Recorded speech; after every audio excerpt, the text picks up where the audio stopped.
Hello and thank you for listening to the Dog Studio, where we discover there is more to dogs than meets the eye. I'm Radek Blažo and today I'm sharing the incredible story of the most famous dog of his era, a true Hollywood legend. Ladies and gentlemen, I am to have the privilege of presenting to you each week the introductory foreword of The Lone Defender, the star of which is a dog, probably the most famous dog in all the world, Rin Tin Tin. This is the story of this most famous dog in all the world. This is the story of Rin Tin Tin.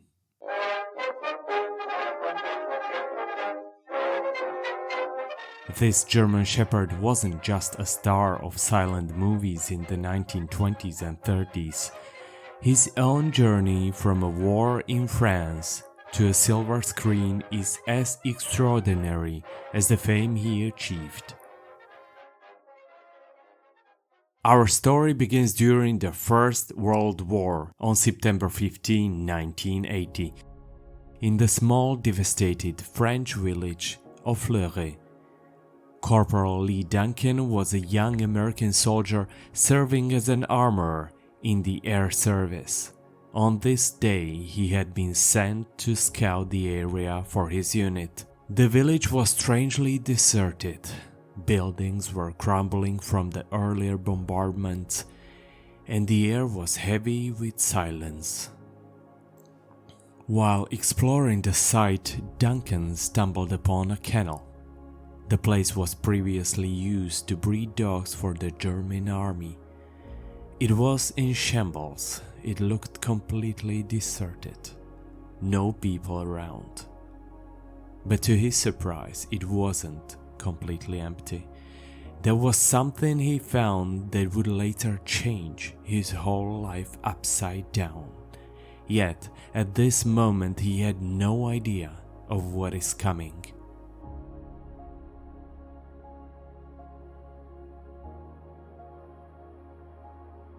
As he searched through the kennel, suddenly he heard a noise. But this noise was different than the ones war around him prepared him for. This was a noise of life, a noise of small puppies nursing and cuddling with their mother. As he followed this sound, he looked into what looked like a dark corner. There it was. A female with a litter of tiny little puppies. The mother was kind, no growling. She looked like she was asking for help. By her belly were 5 puppies, so small their eyes were not even opened yet. The survival of this German Shepherd mom and her puppies was completely in Duncan's hands. Duncan couldn't leave them to die. He quickly gathered the mother and her pups and brought them back to his base. This little miracle of life was what the soldiers needed, yet at that time they didn't even know it.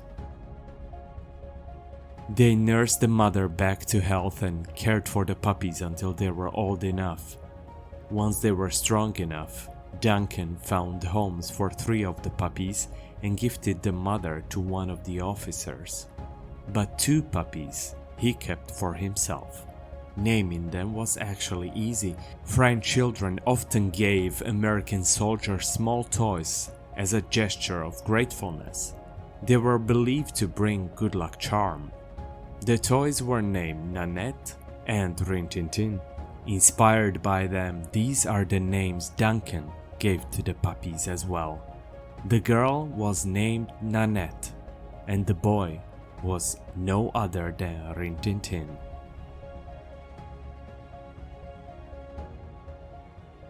Actually, the presenters of the Rest is History podcast opened my eyes to the fact that the dog's name is properly pronounced Rantantan or Rantantan. Sorry for my French, as that would be a correct French version. However, since this was likely difficult to pronounce for the Americans, the dog was called Rin Tin Tin or simply Rinty. When the war ended, Duncan brought the dogs with him. Actually, he smuggled them aboard a ship that brought him to America. Once in the US, the dogs were quarantined with a breeder. Her name was Leo Harner. She lived in New York and specialized in training the police dogs. And while she had the dogs on her side and her care, she began teaching them some tricks. Both excelled at the training, with Nanette proving to be even more skilled than her brother. Tragically, Nanette fell ill with pneumonia shortly after her arrival, and despite all the efforts, she passed away. Heartbroken, Duncan accepted another puppy from the breeder as a replacement. To honor the original Nanette, he named the new female puppy Nanette II. Even in their early training days, Rinty showed exceptional intelligence and athleticism. He had a great ability to jump higher than any dog his trainer had seen. Duncan noticed Rinty's eagerness to learn and started training him more extensively himself. As he settled with his dogs in Los Angeles, Duncan kept on training Rinty, just for fun, just for himself. The dog's ability and intelligence were unmatched, and he believed Rinty's talents deserved recognition. Not really knowing what he could do with it, he entered Rinty at the local dog show. Actually, fun fact, Duncan was one of the founders of the Shepherd's Dog Club in California. The first attempt to the dog show world didn't go as planned, although Rinty impressed the judges with his ability. He also barked and growled at the judge and even tried to snap one of the judges. This completely disqualified him on that day. To make the matters worse, on the way home from the dog show, a disaster struck again. A heavy bundle of newspapers was thrown from the truck. It landed directly on Rinty and broke his front leg. Duncan was devastated.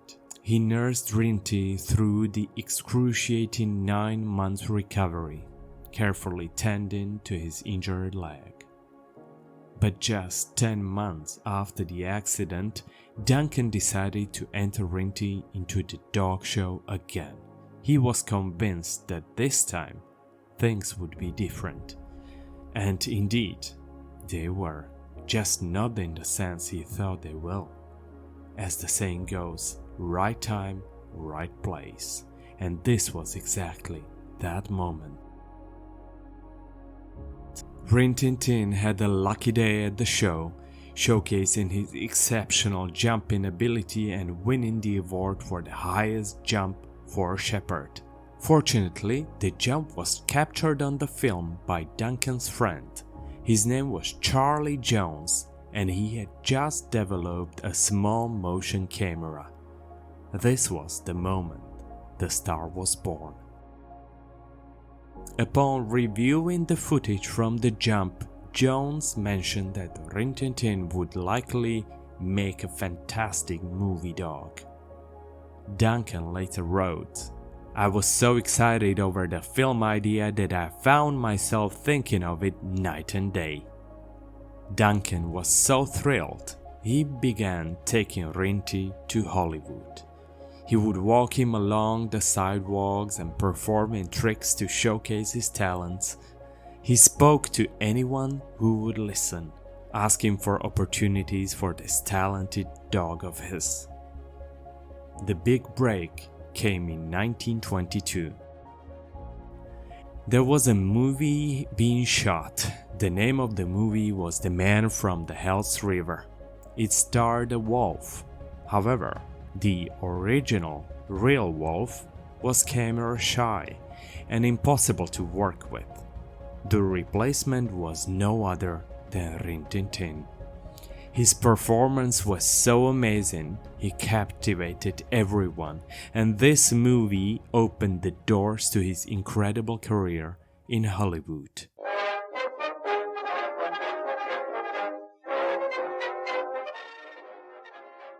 Rinty quickly became a household name. His agility, intelligence, and expressive face made him a favorite of directors. Unlike human actors, Rinty needed no retakes. He was always ready to perform, and audiences adored him. By the mid-1920s, Rin Tin Tin was Warner Bros.' biggest movie star. His films brought in huge profits, and his popularity helped pull the studio out of the financial trouble. It's no exaggeration to say that Rin Tin Tin saved the Warner Bros. From bankruptcy.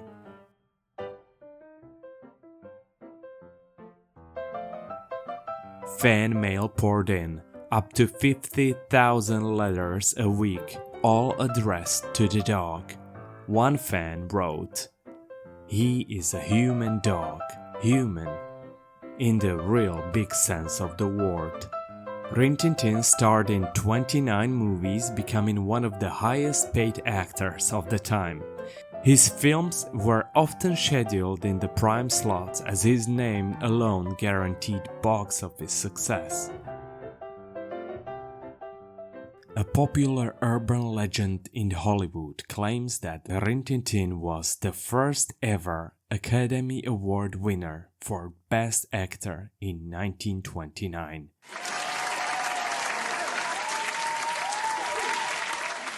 This was the year that Academy Awards were handed out for the first time ever in the history, but the Academy supposedly decided that only humans could receive the golden statue.